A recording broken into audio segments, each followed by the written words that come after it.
Nous sommes samedi 31 décembre 2022. Vous êtes sur RTI 1. Bonjour et bienvenue sur votre chaîne.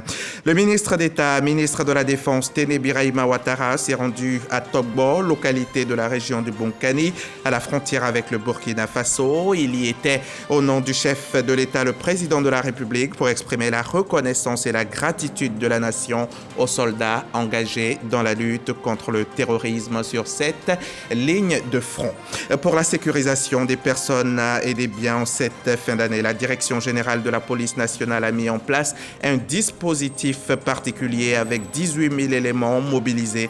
Le ministre de l'Intérieur et de la Sécurité a fermement engagé les agents déjà déployés sur le terrain à davantage de rigueur professionnelle. Et puis, ce samedi 31 décembre, à l'âge de 95 ans, le pape émérite Benoît XVI est décédé au monastère Mater Ecclesiae où il résidait depuis sa rénonciation en 2013. Depuis quelques jours, son état de santé s'était détérioré. Il avait été le premier pape démissionnaire de l'Église depuis 1415. On en parle en fin de journal.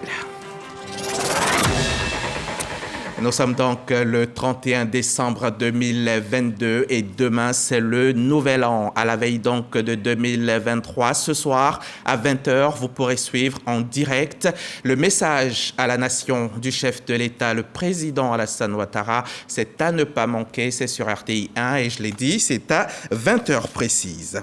2022 a été marqué par une lutte accrue contre le terrorisme en Côte d'Ivoire et pour 2023, on redouble d'efforts. C'est en substance le message que Téné Birahima Ouattara est allé passer aux soldats engagés dans cette lutte sur la ligne de front à Togbo. Le ministre d'État, ministre de la Défense, s'est rendu dans cette localité du Bonkani, à la frontière avec le Burkina Faso, au nom du président de la République, pour exprimer aux soldats la reconnaissance et la gratitude de la nation. Les précisions de Kader Sogodogo.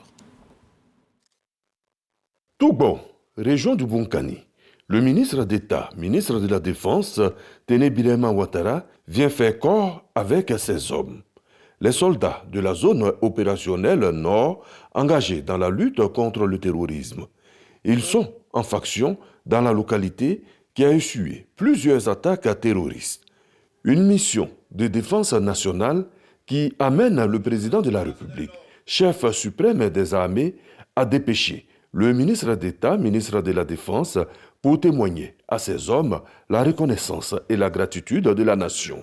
Une démarche bien accueillie par les militaires. Nous sommes particulièrement honorés de partager ce moment solennel avec vous et vous en sommes infiniment reconnaissants. Monsieur le ministre d'État, ministre de la Défense, nous avons essayé de donner le meilleur de nous-mêmes. Nous sommes résolument engagés afin de mettre notre pays à l'abri du péril djihadiste.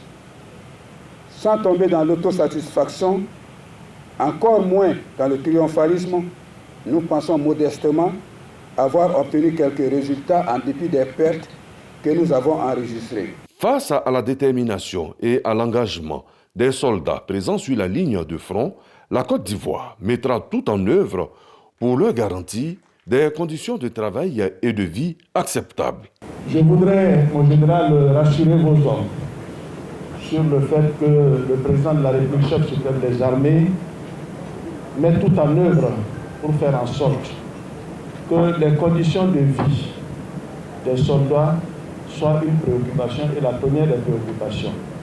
Nous avons engagé un programme d'aménagement, d'équipement, de cantonnement qui sont en finition.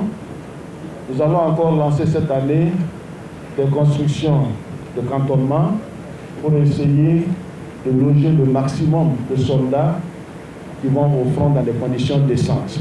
Pour ce qui est des 46 soldats détenus au Mali, Téné Birahima Ouattara a tenu à rassurer. J'aurais une pensée particulière pour nos soldats qui sont actuellement détenus au Mali. Beaucoup de choses ont été dites et je peux vous assurer que nous arrivons à la fin maintenant à travers la visite que j'ai faite la semaine dernière à Bamako. Je voudrais aussi parler des rapports entre les soldats et les populations. Chers soldats, vous l'avez réussi, et je vous demande de continuer à renforcer les liens de complicité que vous pourriez avoir avec les populations. Ceci est très important. Un repas de fin d'année, des dons et des hommes en treillis chantant et dansant, la cohésion est tout simplement au rendez-vous.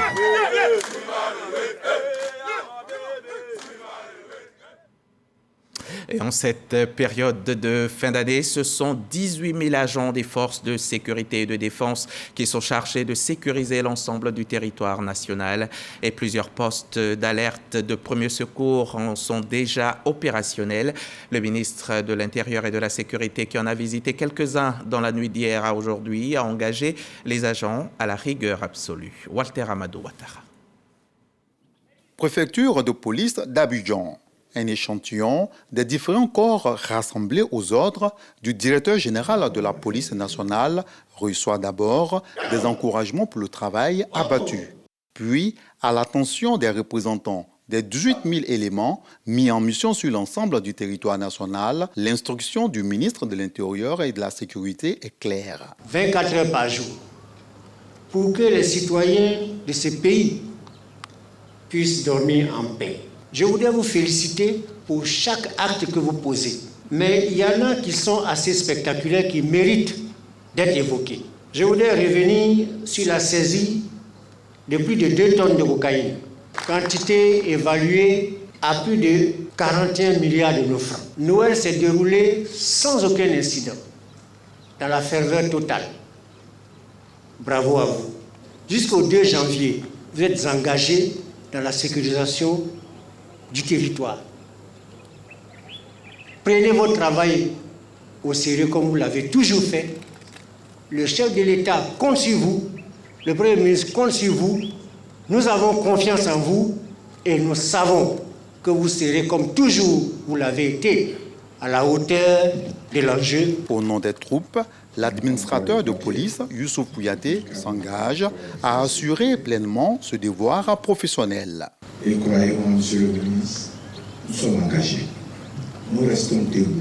Le 2 au matin, dans mon compte rendu de 7 heures, je prends l'engagement de vous remettre une Côte d'Ivoire entière, 322 000 km².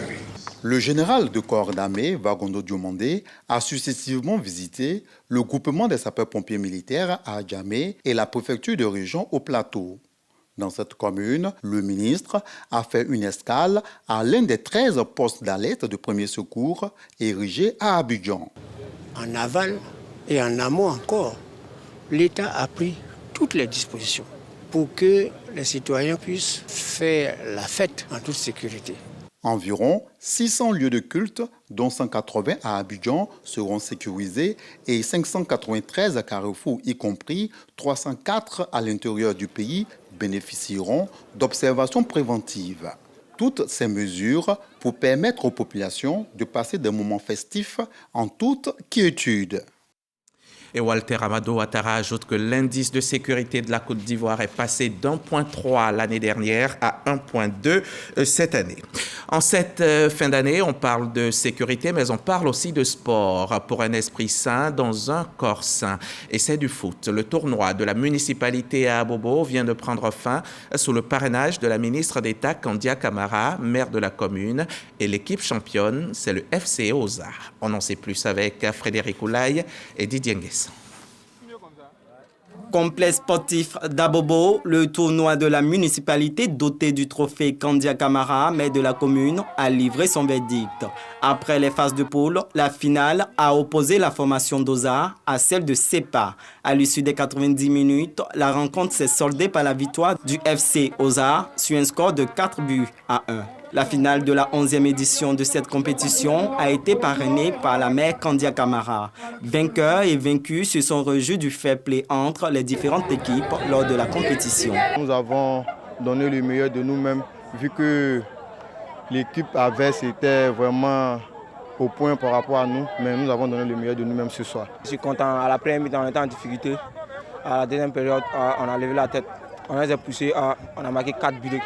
Donc je suis content ici, fier de nous. Promouvoir la cohésion sociale entre les filles et fils de la commune, tel est l'objectif de Kandia Camara. Elle ambitionne de faire d'Abobo une pépite du sport en Côte d'Ivoire. Quoi qu'on dise, c'est Abobo qui sort vainqueur. C'est la jeunesse d'Abobo qui sort vainqueur. C'est le sport en général qui sort vainqueur. Mais c'est surtout la cohésion ici à Abobo. Donc bravo à toutes ces équipes, bravo à tous ces jeunes. Et je voudrais demander aux jeunes et à leurs encadreurs de continuer de nous faire confiance. Le titre de meilleur buteur de ce tournoi est revenu à Kamagate Draman de la formation CEPA. Il a reçu une enveloppe et un trophée. L'équipe de la finale a reçu une somme de 300 000 francs CFA et un jeu de maillot. Quant au vainqueur, il repart avec un montant de 500 000 francs CFA et un trophée. Notre cadre de vie doit être sain et salubre pendant et après les fêtes de fin d'année.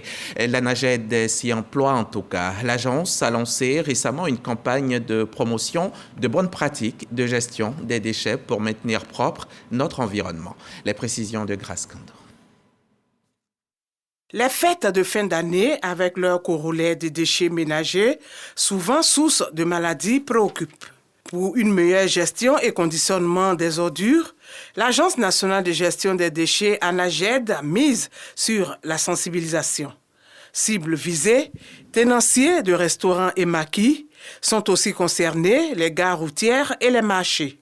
Maintenant que je viens de réceptionner ces sachets poubelles-là, je pense que pendant ces fêtes de fin d'année, nous allons devoir maintenant mettre les ordures à l'intérieur, bien attachées, pour éviter que les mouches, tout ça, viennent se poser sur la nourriture. Comme ça, les clients vont savoir aussi que nous sommes propres et la nourriture est bien saine. C'est très salutaire, le geste du ministère de la Salubrité. Et nous avons le devoir aussi d'accompagner. On va entretenir l'environnement pour que nos clients se sentent vraiment à l'aise et vraiment bien.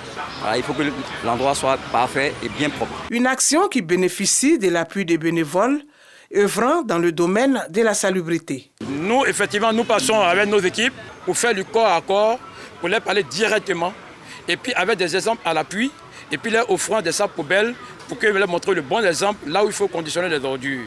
Parfois, là où vous passez, vous conditionnez, vous donnez des conseils. Dès que vous tournez le dos, vous voyez quelqu'un qui jette des sachets par terre. Donc, il faut que ça cesse. La campagne de sensibilisation s'étend sur toutes les communes du district d'Abidjan. À l'intérieur du pays, l'accent est mis sur les corridors. L'activité se déroule très bien. Et nous constatons que les Ivoiriens s'intéressent beaucoup plus à tout ce qui est salubrité. Nous installons progressivement des comités de salubrité pour pouvoir faire le suivi. Démarrée le 20 décembre, la campagne de promotion de bonnes pratiques de gestion des déchets en période de fête de fin d'année va se poursuivre jusqu'au 4 janvier 2023. Enquête Abidjan, direction la zone septentrionale de Côte d'Ivoire. Hier 30 décembre, le député de Korogo, Lassina Ouattara, a offert quelques 100 tonnes de vivres aux femmes de sa commune pour cette fin d'année 2022.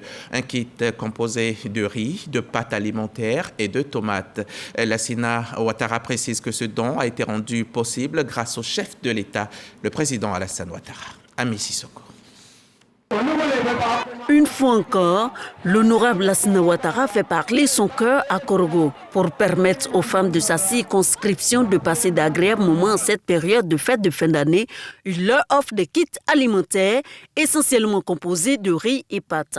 Visiblement touché par l'action du donateur, par ailleurs conseiller technique du président de la République, Alassane Ouattara, les bénéficiaires lui expriment toute leur gratitude. Chaque année, l'honorable Lasper nous appelle pour venir nous donner du riz en fin d'année pour qu'on puisse fêter.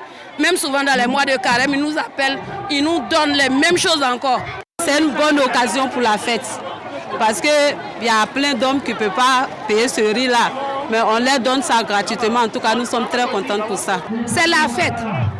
Même si c'est 1 kilo, je suis contente même. Au total, ce sont 100 tonnes de riz et pâtes alimentaires d'un coût de 68 millions de francs CFA qui ont été distribués par le député Lassina Ouattara. Chaque année, au nom du chef de l'État, Alassane Ouattara, on fait les dons à la population. Vous voyez toutes ces femmes, c'est la fin de l'année. Et la fin de l'année, il faut que nos parents aient quelque chose à manger et que je fais la fête avec les enfants. Je dis merci au président de la République et je dis merci au ministre Fidel Sarasoro. L'honorable Lassana Ouattara est le candidat RHDP aux élections municipales de 2023 à Korogo. Il promet donc de faire encore plus d'actions à l'endroit de la population. En cette période de fête, il ne manquerait plus que le riz manque sur nos marchés. Mais heureusement que cela ne risque pas d'arriver. Les producteurs de riz rassurent, 300 tonnes de la céréale seront disponibles partout en Côte d'Ivoire. Les productrices de l'association Diabo Vienne Ville Émergente continuent, elles, d'assurer la distribution. Le reportage de Corona Soro, RTI Boaké. Rizicole de Diabo. Sur cette superficie de 30 hectares, environ 90 tonnes de riz sont produites chaque année. Les productrices sont en plein ramassage de la récolte. Sur place, la moissonneuse-batteuse bat le riz avant son transport à l'usine des femmes de Diabo pour le décortiquage et la mise en sac. Ces productrices sont accompagnées depuis quelques années par l'association Diabo Ville Émergente.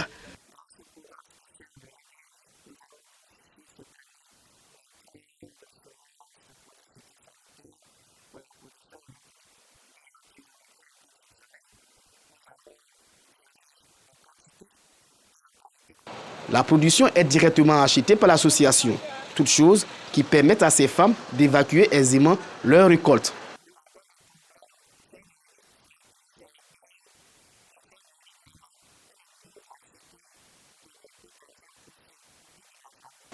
Pour ces fêtes de fin d'année, le ravitaillement du marché en riz local de qualité reste le défi de l'association Diabo Ville Émergente. Nancy Agué, grossiste, est à l'usine des femmes de Diabo pour ses commandes en vue d'approvisionner le marché de Boaké.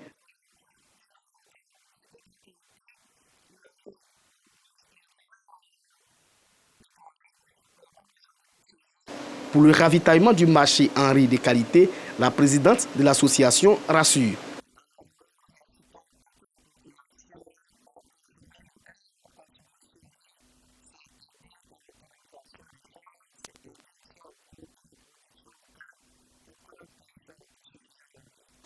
L'association Diabo Ville Émergente produit plus de 500 tonnes de riz par an avec 30 coopératives sur une superficie de 141 hectares. Cette organisation produit également du vivrier.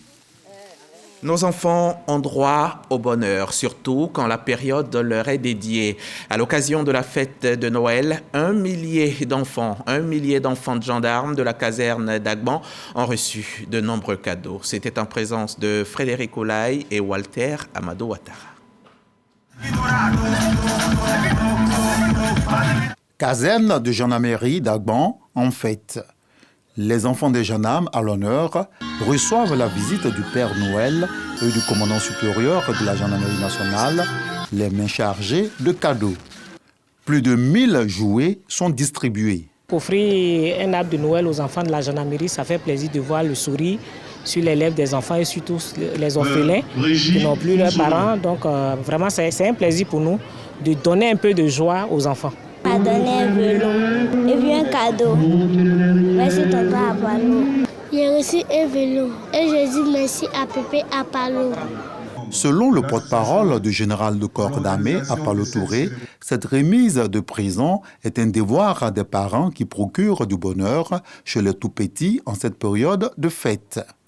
Je voudrais souhaiter aux enfants ici présents beaucoup de bonheur et les exhorter au travail pour garantir leur avenir et remercier tous et toutes en votre nom. L'édition 2022 de l'Arbre de Noël en faveur des enfants de gendarmes a rassemblé les tout-petits venus des communes du district autonome d'Abidjan.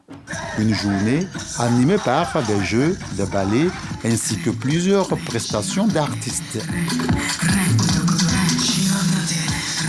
Et du côté de Port-Bouët également, les enfants n'ont pas été oubliés par le Père Noël. Plus de 200 d'entre eux de différents quartiers de la commune ont reçu des cadeaux en cette période de fin d'année. Reportage Patricia Kouakou, Didier Nguessan et Ariel Ago. Magic Team et l'association de la jeunesse Cité Douane Aéroport ont organisé ce dimanche 25 décembre 2022 Magic Noël Tour à Djaoui dans la commune de Port-Boué pour permettre aux enfants et parents vivant dans des conditions défavorisées de bénéficier de cadeaux de fête. Magic Noël Tour aujourd'hui va parcourir toute la Côte d'Ivoire dans son entièreté. Et c'est ça, je dirais, notre mission première. Et c'est ce qui nous a motivés. Moment de partage et de joie, les populations bénéficiaires sont reconnaissantes. Je suis très heureuse de vous voir comme ça avec tous les enfants. Merci le Père Noël. Merci Magic Noël. Plus de 200 enfants et parents ont reçu des cadeaux. Magic Team est à sa 2e édition. Cadre du passage au Nouvel An, il est prévu un lancement de feux d'artifice ce samedi à Abidjan. Cela va occasionner quelques perturbations du trafic. Nous recevons donc en plateau le préfet de police, le contrôleur général de police Siaka Dosso, préfet de police d'Abidjan, pour nous en donner quelques précisions. Bonjour monsieur le préfet. Bonjour monsieur. Allez-y, dites-nous tout. Bien. Dans le cadre des festivités marquant de la fin de l'année 2022, le district autonome d'Abidjan organise un géant feu d'artifice en bordure lagunaire, côté pont général de Gaulle. Par conséquent, la circulation connaîtra quelques perturbations sur ce pont. Il convient de souligner que les deux autres ponts, le pont Félix-Faure-Boigny et le 3e pont, seront ouverts à la circulation. Seulement, au niveau du pont général de Gaulle, il y aura des déviations. Dans le sens Trècheville pour Adjamé, la circulation sera déviée sur le pont Félix-Faure-Boigny à partir de 0h30.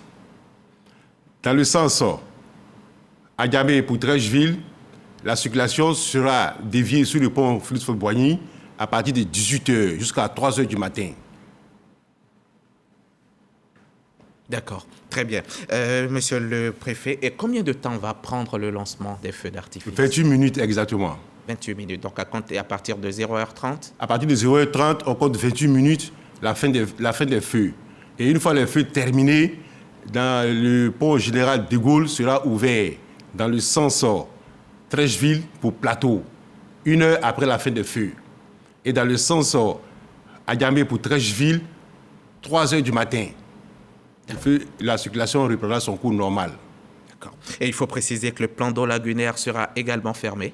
Également fermé à partir de 17h. Les pinasses et les bateaux-bus également arrêteront de circuler. D'accord. Et puis, on l'a entendu dans l'élément qui est passé, le ministre, le directeur général de la police. Rassurez-nous, la sécurisation aussi des biens et des personnes, elle sera effective pendant cette période de fête dans Abidjan et à l'intérieur du pays. Effectivement, il faut s'en tenir au point de presse tenu hier à la préfecture de police d'Abidjan par monsieur le préfet de police, par monsieur le ministre de l'Intérieur et de la Sécurité. Il a engagé toutes les forces de police avec les autres forces, accompagné des autres forces, pour sécuriser toutes les populations sur toute l'étendue du territoire du pays. Toute l'étendue du territoire national. Donc, merci, monsieur le préfet de police d'Abidjan. Merci beaucoup et bonne fête, bonne heureuse année. Monsieur le contrôleur général de police d'Abidjan, très bonne fête de fin d'année à vous et bonne année 2023. Merci. Une année 2023 sans coronavirus, on l'espère.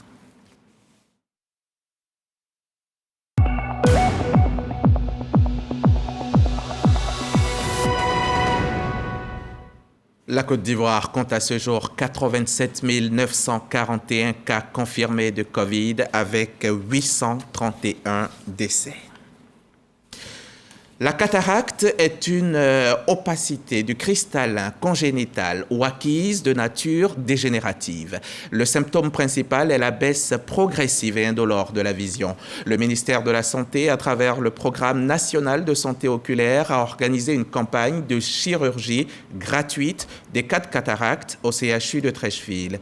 Et plus de 400 personnes ont été opérées de cette maladie. C'est ce que nous disent Evelyne Yeboué et Didier Nguessan. Des centaines de personnes vivant avec la cataracte venues de toutes les contrées du pays bénéficient d'une chirurgie oculaire. Ce, au cours de la campagne de chirurgie gratuite initiée par le ministère de la Santé, de l'Hygiène publique et de la couverture maladie universelle à travers le Programme national de la santé oculaire. Un soulagement pour ces patients. C'est quelque chose qui est tombé dans le jet. Mes cheveux sont rentrés dans le jet. Bon. J'écrase. Je dis, ah, ça c'est quoi ça? Donc je suis allé à l'hôpital, ils m'ont dit que c'était vu des cataractes. Dieu merci, ils ont fait ça aujourd'hui, bon, ça va très bien. Je suis très contente de savoir que l'opération a réussi. J'ai pas mal, ça s'est très bien passé. La cataracte étant un problème de santé publique, les acteurs de la santé s'engagent à renforcer la lutte pour le bien-être des populations. C'est une maladie qui touche dans les tranches d'âge de 50 ans et plus, près de 8% de cette population. Et chez les adultes, tout âge confondu, cette maladie touche pratiquement près de 700 000 personnes dans le pays. Mais actuellement, près de 300 000 personnes sont aveugles du fait de la cataracte. Cet acte est venu à point nommé pour permettre donc que ceux qui ne voyaient plus il y a de cela des années puissent donc revoir le monde. Je voudrais donc remercier les organisateurs, l'Arabie Saoudite. Soutenu par l'ambassade de l'Arabie Saoudite et des ONG internationales Al-Baza et Baytul Amal, cette campagne de chirurgie ophtalmologique a pris en compte 400 patients. La musique adoucit les mœurs. La musique embellit nos fêtes. Elle rend belle notre fin d'année. On assiste à de nombreux concerts. Les spectacles s'enchaînent. Les artistes sont de tout calibre et viennent de partout sur la planète. On peut le dire, l'offre musicale est riche et diversifiée et tout le monde y gagne pour son compte. Les billets d'entrée partent des prix les plus bas à des prix qui peuvent surprendre les moins nantis. Des concerts grand public au concert VIP, beaucoup d'argent circule dans le milieu.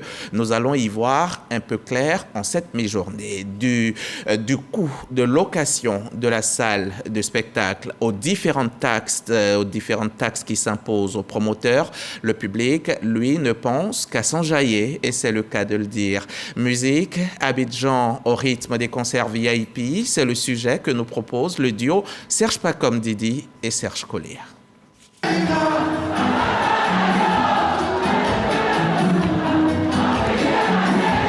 Ambiance de rumba, samedi 24 décembre 2022. Fally Ipupa, la star de la République démocratique du Congo, retrouve son public abidjanais pour le réveillon de Noël.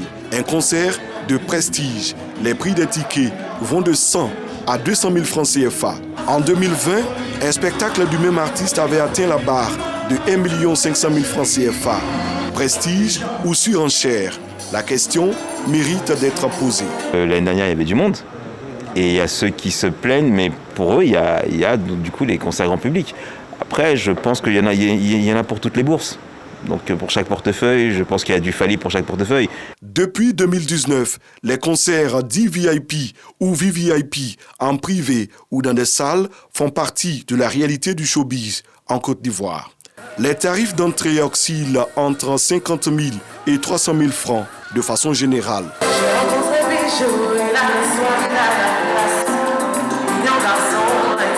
C'est raisonnable d'estimer une fourchette entre 80 et 120 millions de francs pour un concert d'une certaine envergure. Alors vous comprenez tout de suite qu'on ne peut pas faire des tickets avec ce volume d'engagement-là, on ne peut pas faire des tickets en deçà d'un certain prix. Le Palais des Congrès semble être le cadre idéal pour ce type d'événement. La location, c'est 15 millions. Le coût, il est connu, le coût il ne varie pas. Dans un passé récent, de tels chiffres auraient été inimaginables pour un spectacle. J'avoue quand même que les tarifs ont vraiment flambé. Mais au Palais des Congrès, à l'époque, on était moi, quand je débutais, on était à 3 millions. 3 millions, c'est remonté après à 5 millions. Alors déjà, c'était raisonnable à l'époque. Et puis derrière ça, on avait accès au partenariat beaucoup plus facilement qu'aujourd'hui. Quand vous avez un partenaire qui vous accompagne, vous avez ne serait-ce qu'une marge de manœuvre pour faire des tarifs raisonnables. De l'avis des promoteurs, c'est une nouvelle donne qui s'impose au monde du showbiz. Les charges organisationnelles deviennent de plus en plus lourdes à supporter. Donc quand vous refusez de payer une salle qui coûte 15 millions, et que vous, la mairie de Cocody, puisque le spectacle se passe à la mairie de Cocody. La mairie de Cocody vous impose une taxe qui peut tourner autour de 15 millions aussi. Comment vous faites pour rentabiliser? Ça n'a rien à voir avec la communication qui coûte excessivement cher. Le coût de la location de la salle, le cachet de l'artiste et son groupe, la prise en charge totale de l'orchestre et du staff, parfois une quarantaine de personnes. Ce sont quelques-unes des raisons évoquées pour expliquer cette situation. En plus des charges liées à l'organisation, il y a le volume du cachet de l'artiste. Un gars comme Fali ou Matt James, ils prennent des cachets d'un certain montant. Les salles donnent un plus dans la communication globale d'un artiste. Voilà. Aujourd'hui, si vous êtes un artiste qui est en train de marcher, maintenant vous êtes obligé d'aller vers le palais des congrès de l'Hôtel Ivoire pour voir les personnes VIP qui vous suivent. C'est comme ça qu'on se jauge. Donc il y a des salles aujourd'hui qui sont des salles mythiques, mais qui donnent un cachet important à l'artiste.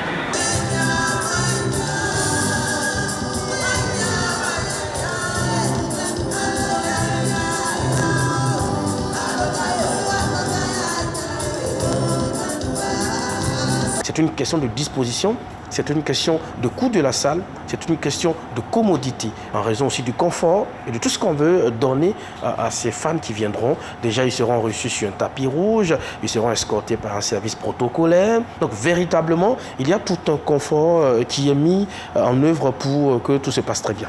Le Burida, le Bureau ivoirien du droit d'auteur, rentre en ligne de compte. Le promoteur doit verser des sommes avant que l'artiste ne se produise. Il faut que les promoteurs sachent que la redevance du droit d'auteur à payer, c'est le fondement du spectacle qui va avoir lieu.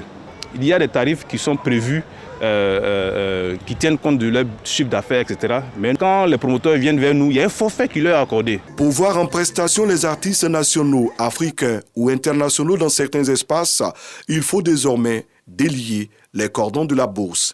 Le concert Fali à 200 000 francs, il n'est pas normal pour moi.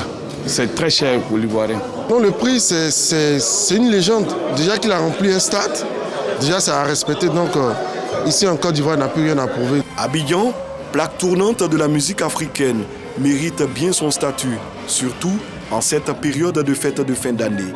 Les artistes se disputent musicalement la scène et les concerts VIP se multiplient malgré cette croissance vertigineuse des prix. Les fans et amoureux de musique, pour ceux qui en ont les moyens, s'en accommodent.